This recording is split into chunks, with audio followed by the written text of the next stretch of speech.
આજે આપણે દ્વિસંકરણ પ્રયોગ જોવાના છીએ.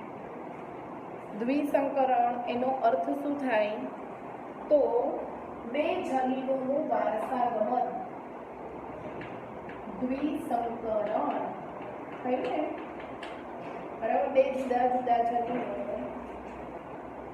જુદા જુદા લક્ષણો માટેના એનું વારસાગમન, બરાબર, જેને દ્વિસંકરણ કહેવામાં આવશે. બરાબર, એટલે એક સાથે બે લક્ષણો માટેના બે જનીનોનું વારસાગમન કહેવાય.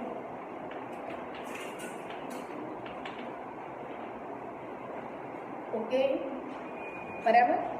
એમાં જુઓ કે આ જે સંકરણ છે દ્વિસંકરણ, એમાં એક સાથે બે લક્ષણો એનો અભ્યાસ કરવાના છીએ. બરાબર, એક સાથે બે લક્ષણ એટલે કે દરેક લક્ષણ કેવું છે તો કે વિરોધાભાસી લક્ષણ.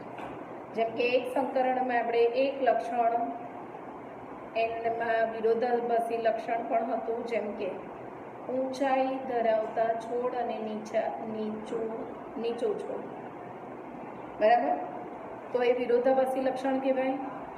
બરાબર, એવી રીતે અહીંયા દ્વિસંકરણમાં પણ જે બે પરસ્પર વિરોધી કારકો છે એની અભિવ્યક્તિને ધ્યાનમાં લઈ અને દ્વિસંકરણ પ્રયોગ એ મેન્ડલે દર્શાવ્યો, કાં તો મેન્ડલે આપ્યો. ઓકે, બરાબર. તો બંને લક્ષણોને અનુલક્ષીને મેન્ડલે જે લક્ષણ આપ્યું છે તે એટલે કયું તો એક તો બીજનો આકાર ને બીજું છે બીજનો રંગ. બરાબર, બે વિરોધાભાસી લક્ષણ આવું કીધું. તો બીજનો આકાર કેવો તો બે અલગ અલગ આકાર ધરાવે છે.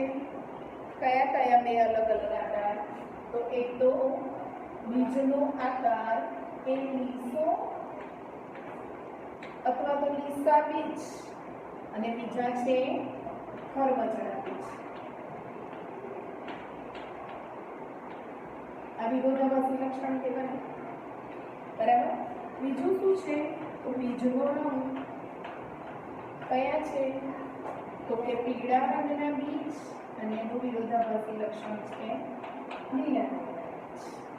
તો લક્ષણ કેટલા થયા? લક્ષણ બે લક્ષણો છે. કયા કયા?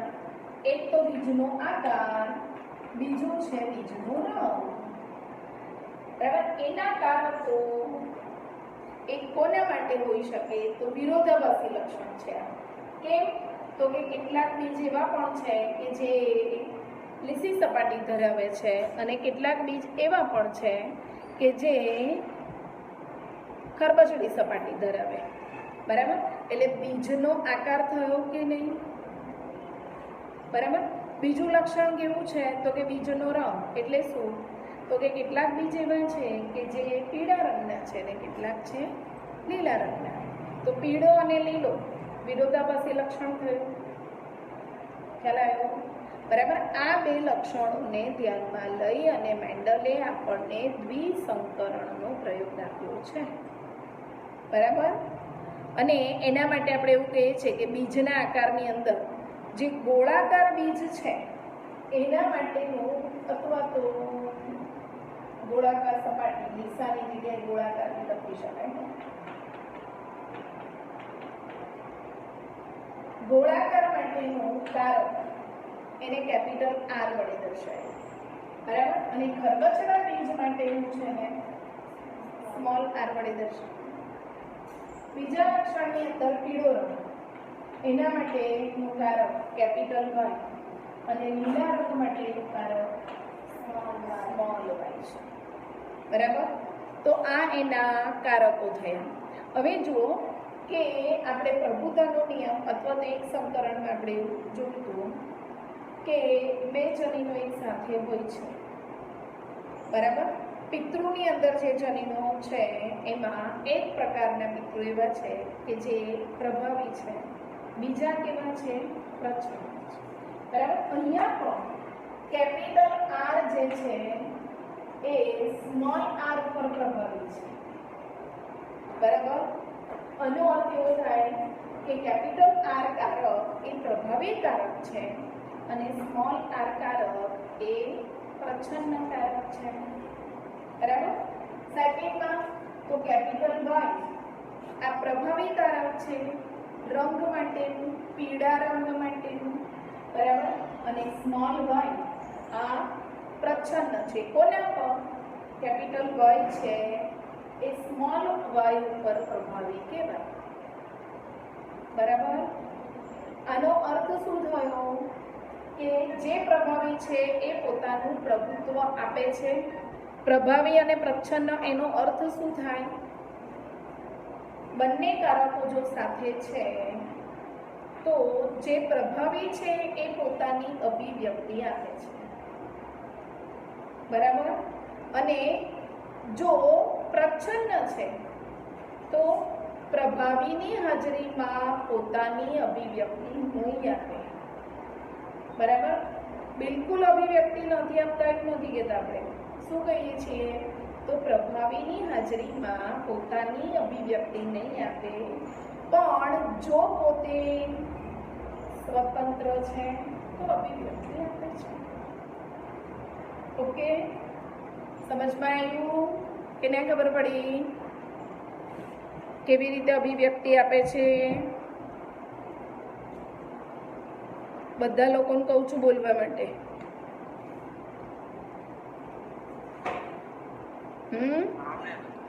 હા, તો બોલો.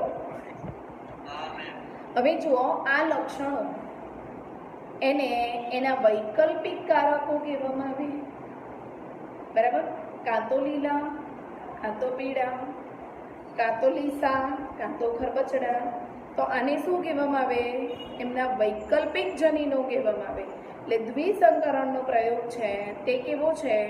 તો કે આ લક્ષણો તેમના વૈકલ્પિક જનીનોનો વારસો સમજાવે છે. બરાબર? હવે એના માટે જુઓ, આપણે ચાર્ટ જેવું દોરીએ અને વારસાગમન કેવી રીતે થાય છે એ સમજીએ. સૌથી પહેલા પિતૃપેઢી તરીકે, પિતૃપેઢી ધેટ મીન્સ પી પેઢી. બરાબર?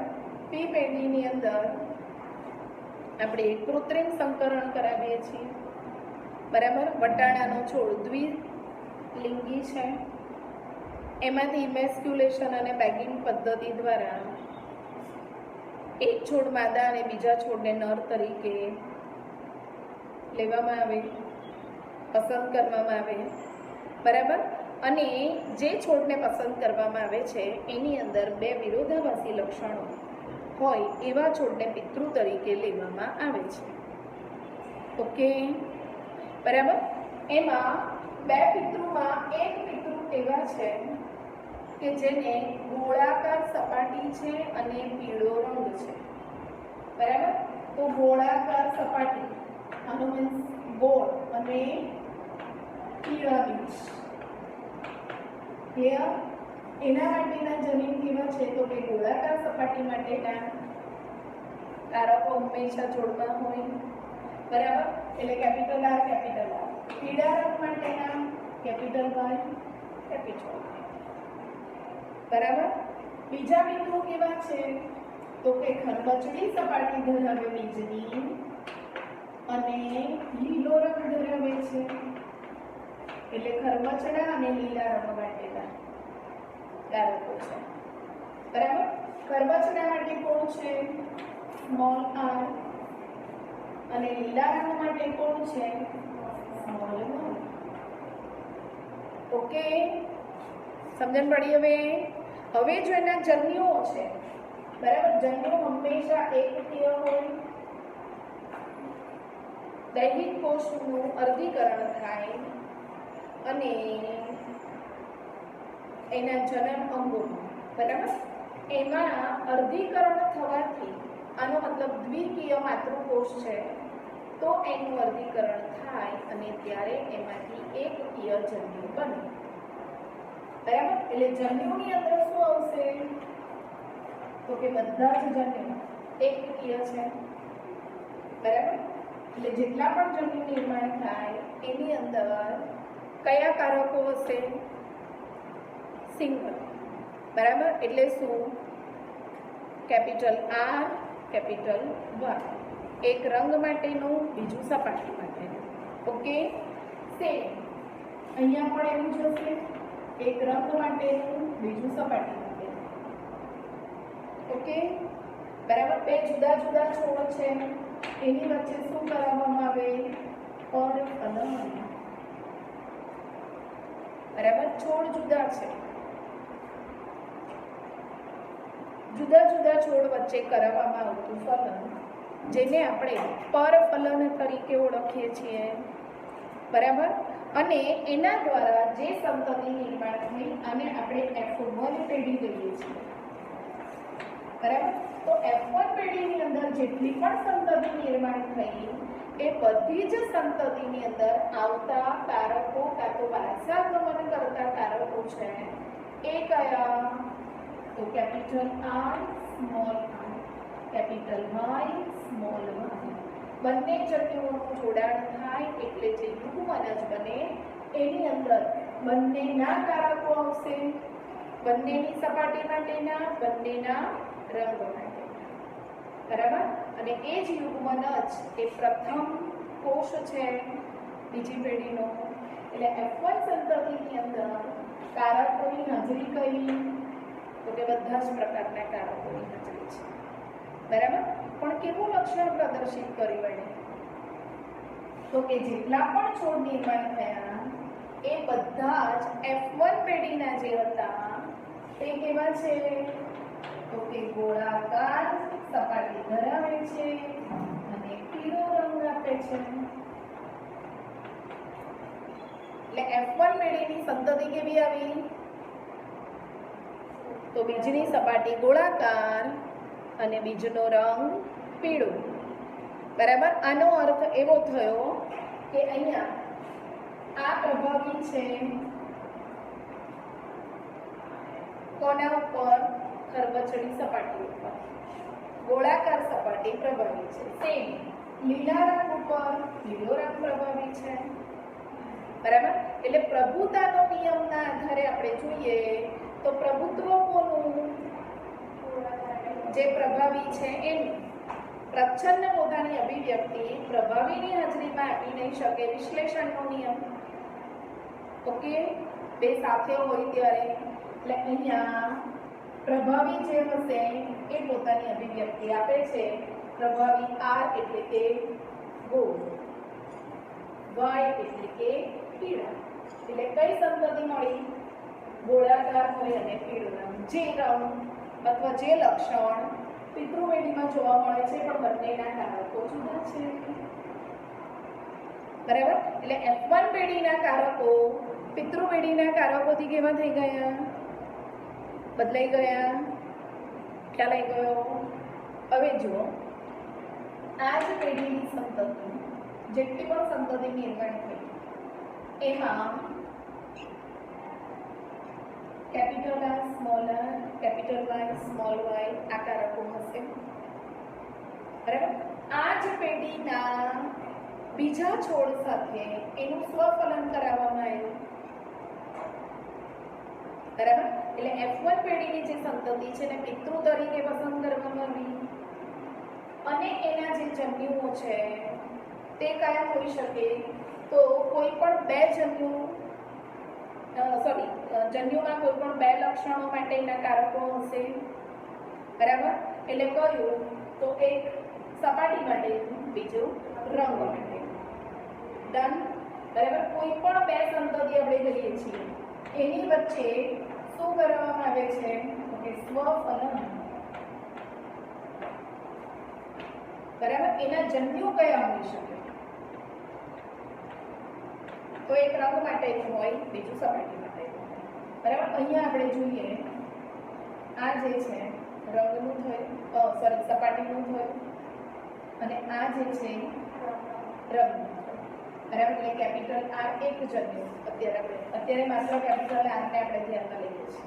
કેપિટલ આર એની સાથે કેપિટલ વાય છે એ રંગ માટેનું છે, આર છે એ સપાટી માટેનું છે. ડન. ઓકે, એટલે અહીંયા બંને પહેલા આવી ગયા. બરાબર, હવે આની સાથે પહેલા પીળો રંગ માટેનું છે, હવે આની સાથે હવે લીલા રંગ માટેનું. એટલે કયું આવ્યું? Capital R small one. બે આવી ગયા લક્ષણ. કોઈ પણ બે લક્ષણ જન્યુમાં આવવા જોઈએ. બંને એકકીય છે, સિંગલ જ કારક હશે. ઓકે, પૂરું થઈ ગયું. હવે આપણે કોને લઈએ? સ્મોલ. કેપિટલનું પતિ કરવું છે. બરાબર, આનો મતલબ એવો થયો કે ગોળ સપાટીવાળા જે છે એના જન્યુઓ થઈ ગયું. બરાબર, હવે જે કારક કોના માટે છે? ખરબચડી સપાટી માટેનું. બરાબર, તો ખરબચડી સપાટી માટે એટલે સ્મોલ. એની સાથે રંગના કારકો આપવાના. રંગ કયો છે? તો કેપિટલ પીળો રંગ. બીજું, ખરબચડી સપાટી સાથે લીલો રંગ. એટલે જન્યુઓ કેટલા પ્રકારના નિર્માણ થયા? 4. બરાબર, નર જન્યુ પણ હોઈ શકે, માદા જન્યુ પણ હોઈ શકે. જો બે છોડ વચ્ચે સ્વફલન કરાવવામાં આવે છે તો જે માદા છોડ નર છોડ છે એની અંદર પણ આ 4 લક્ષણો અને માદા છોડ છે તો એની વચ્ચે પણ આ 4 લક્ષણો. તો જ્યારે સંતતિ નિર્માણ થાય તો નર અને માદા બંને જન્યુના જોડાણથી સંતતિ નિર્માણ થવાની છે. બંને જન્યુના જોડાણથી યુગ્મનજ બને અને એ યુગ્મનજ બને જે નેક્સ્ટ પેઢી બનાવે, એમાંથી નવો છોડ બને. બરાબર, એના બીજના રંગ, એના બીજની સપાટી એ એના પરથી F2 પેઢી નક્કી અથવા તો F2 પેઢીમાં કયા જનીનો વારસાગમન કરે છે એ F1 પેઢીના જે સંતતિ હતી એની વચ્ચે સ્વફલન કરાવતા જે જન્યુઓ નિર્માણ થયા એના આધારે વારસાગમન થશે. બધાને ખબર પડી? ધ્યાન અહીંયા છે. બરાબર, હવે આપણે F2 પેઢીની સંતતિ કઈ આવે એ પુનેટ સ્ક્વેર દ્વારા જોઈએ. પુનેટ સ્ક્વેર આપણે એક સંકરણમાં કોણને તમને સમજાવ્યું. બરાબર, અહીં ત્યાં 2 પ્રકારના હતા, અહીંયા કેટલા પ્રકારના જન્યુઓ છે? 4 પ્રકારના. 4 માદા, 4 નર. ઓકે, 4 જે જન્યુઓ છે એક સરખા હશે.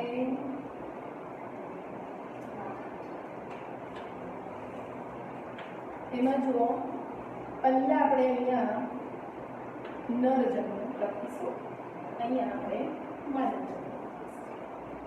બરાબર, નર જન્યુ કયા પ્રકારના છે? F1 પેઢીના જન્યુઓ કયા?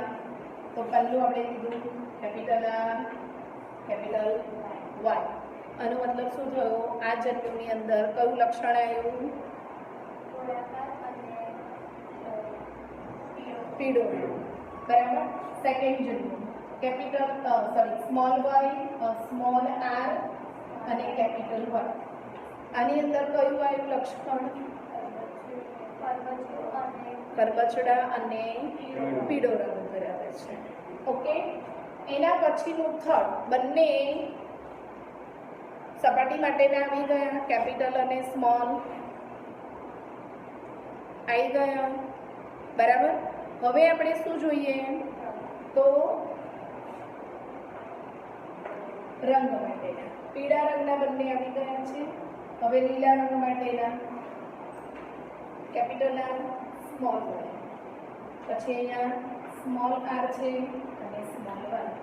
આ બંને પીળા રંગ માટેના, આ બંને લીલા રંગ માટેના અને બંનેની સપાટી આવી ગઈ. ક્લિયર?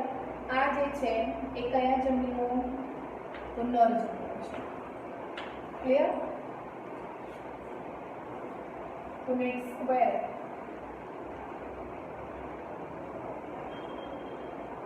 બરાબર. આનો મતલબ એવો થયો કે આ જે છે એ આ લાઈનની અંદર આવતા જેટલા જન્યુઓ છે એમાં હશે આ લક્ષણ હશે. બરાબર. હવે માદા જન્યુઓ સેમ છે ને, એટલે એક જન્યુ, આ બીજું જન્યુ, તો સેમ રંગ અને સપાટી, ત્રીજું રંગ અને એટલે કે ગોળાકાર અને લીલો રંગ, બરાબર, અને ખરબચડો અને લીલું. ભેગા 4 એ 4, બરાબર. હવે આપણે પુનેટ સ્ક્વેર દ્વારા એવું જોઈએ કે કયા કયા કારકો કયા કયા લક્ષણો આપે છે. બરાબર. અહીંયા ધ્યાન આપો, પછી લખો.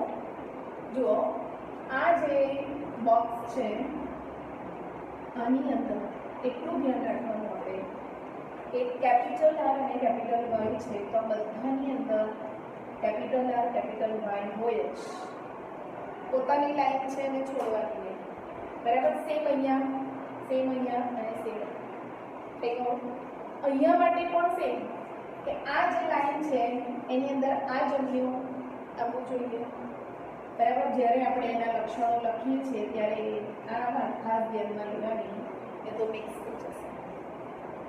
બરાબર. તો રંગ અને સપાટીની અભિવ્યક્તિ કેવી રીતે આવે છે એ ચોક્કસપણે આપણે કહી શકીએ.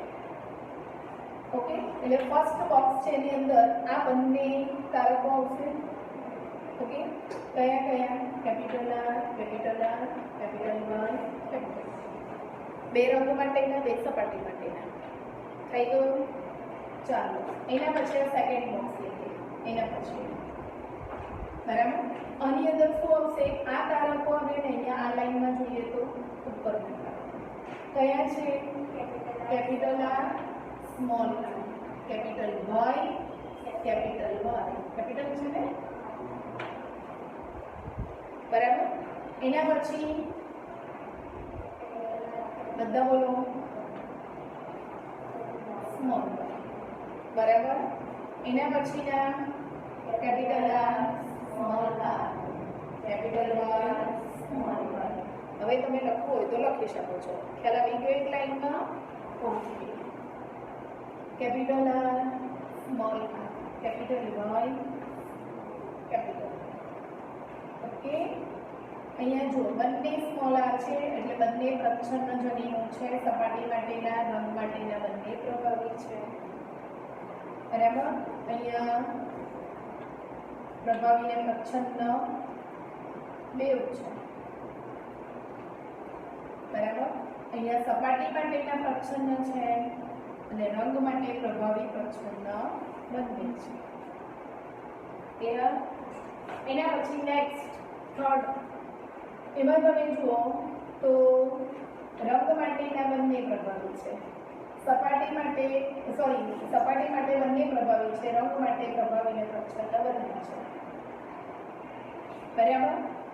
પછી તો કે અહીંયા પ્રભાવી અને પ્રચ્છન્ન બેવ છે. સપાટી અને રંગ બંને માટે સેમ નહીં. સપાટી માટે બંને પ્રભાવી અને રંગ માટે બંને પ્રચ્છન્ન. અહીંયા તો સપાટી માટે પ્રભાવી અને પ્રચ્છન્ન અને રંગ માટે બંને પ્રચ્છન્ન. બરાબર. લાસ્ટ ફોર્થમાં શું આવશે? કે રંગ માટે પણ પ્રભાવી અને પ્રચ્છન્ન અને સપાટી માટે પણ બંને પ્રભાવી અને પ્રચ્છન્ન. બરાબર. એના પછીથી તો સપાટી માટે બંને પ્રચ્છન્ન છે, રંગ માટે પ્રભાવી અને પ્રચ્છન્ન છે. અહીંયા સપાટી માટે પ્રભાવી અને પ્રચ્છન્ન, રંગ માટે બંને પ્રચ્છન્ન. બરાબર.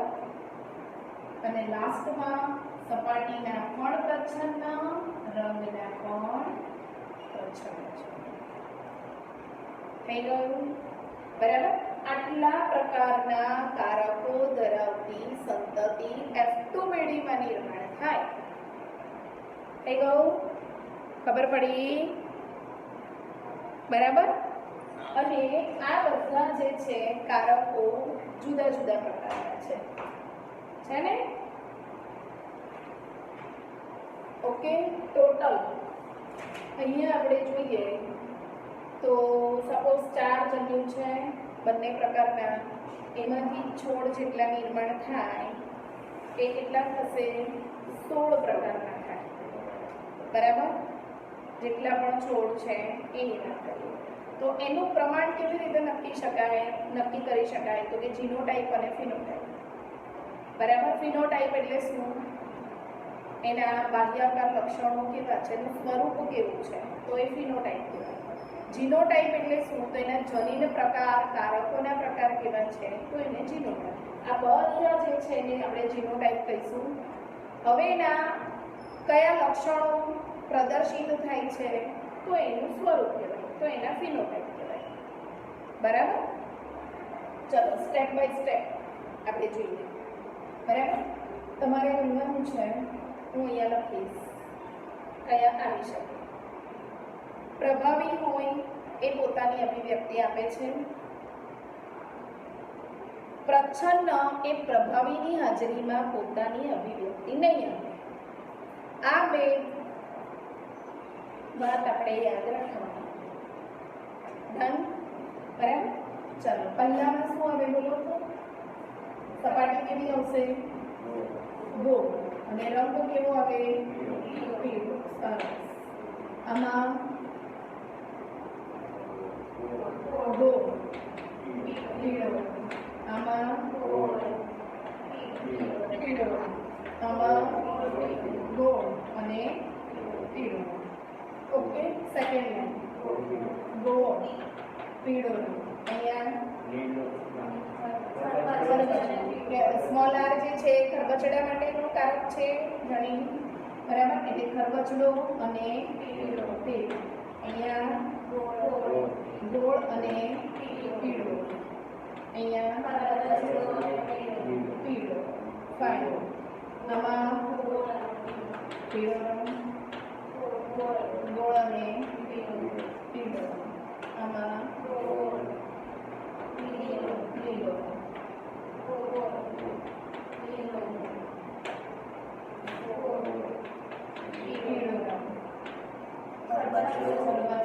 અને પીળો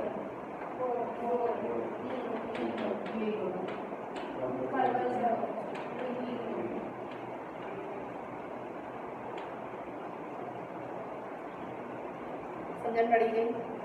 આ એનું બાહ્ય સ્વરૂપ. બરાબર. એમાં અહીંયાથી આપણે સ્ટાર્ટ કરીએ. આ અહીંયા બરાબર. રેક્ટેંગલ આવી રીતે પહેલા લક્ષણો ચેક કરીએ. બરાબર. કેવા છે બધા? જો બધામાં ગોળ અને પીળા છે.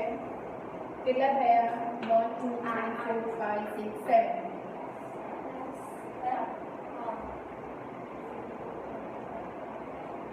અને બે વાર ગોળવાનું છે. કયા?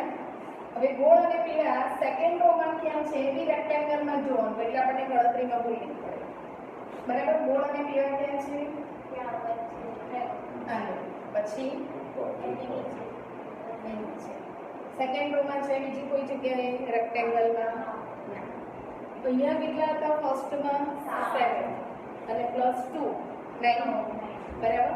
એટલે 9 જે છે એ કેવા રહ્યા? ગોળ અને પીળા. એટલે એનું ફિનોટાઈપ ગોળ સપાટી, પીળો રંગ.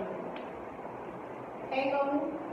ચલો સેકન્ડમાં આપણે બાકી છે હજી ખરબચડા અને પીળા જે બાકી છે જોઈએ. બીજા કેવા છે? ખરબચડા અને પીળા. એના પછી કેવા છે? ઓકે. થર્ડ લાઈનમાં દેખો તો ખરબચડા અને પીળા છે રેક્ટેંગલમાં નથી. એટલે કેટલા થયા? ખરબચડા અને પીળા અને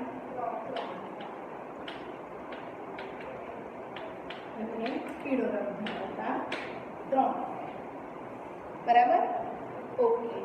હવે થર્ડ લાઈન ચેક કરો. રેક્ટેંગલમાં કેવા છે? ગોળ અને લીલા, ગોળ અને લીલા, ગોળ અને લીલા. બરાબર, ત્યાં અલગ કોઈ સ્વરૂપ છે નહીં ને? ઓકે, એટલે 3 કેવા છે? ગોળ સપાટી ધરાવતા અને લીલો રંગ આપતા. થઈ ગયા. લાસ્ટ એન્ડ ફાઇનલ એક જ વધ્યું ફોર્થમાં. થઈ ગયું. જો આ લાઈન આપણે રેક્ટેંગલમાં લીધી, સેકન્ડ આ લાઈન પણ રેક્ટેંગલમાં લીધી, એના પછી આ પણ લીધી, એટલે બચ્યું તો એક જ. થઈ ગયું. બરાબર, તો એક છે એ કેવા છે? ખરબચડા અને લીલા બીજ.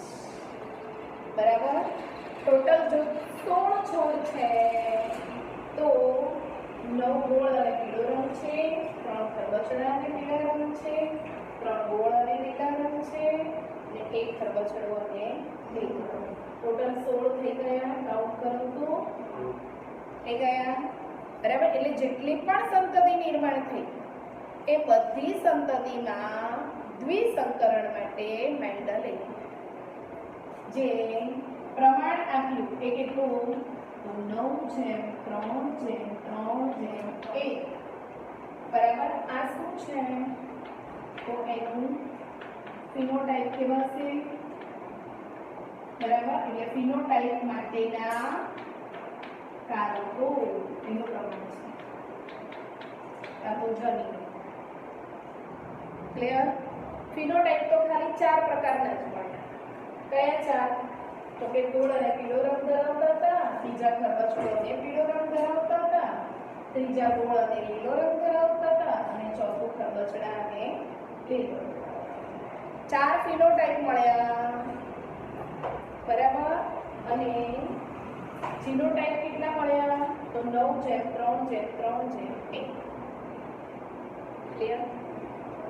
બરાબર, એના ફિનોટાઇપ, આ ફિનોટાઇપ છે એના જીનોટાઇપ આ બધા છે 16. સમજણ પડી ગઈ? બરાબર, એટલે એક સાથે 2 લક્ષણો જો વારસાગમન કરે છે તો આ એના કારકો આવી શકે.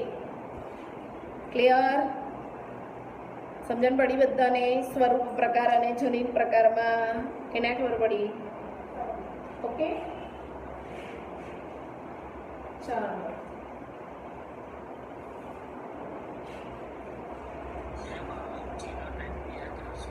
હે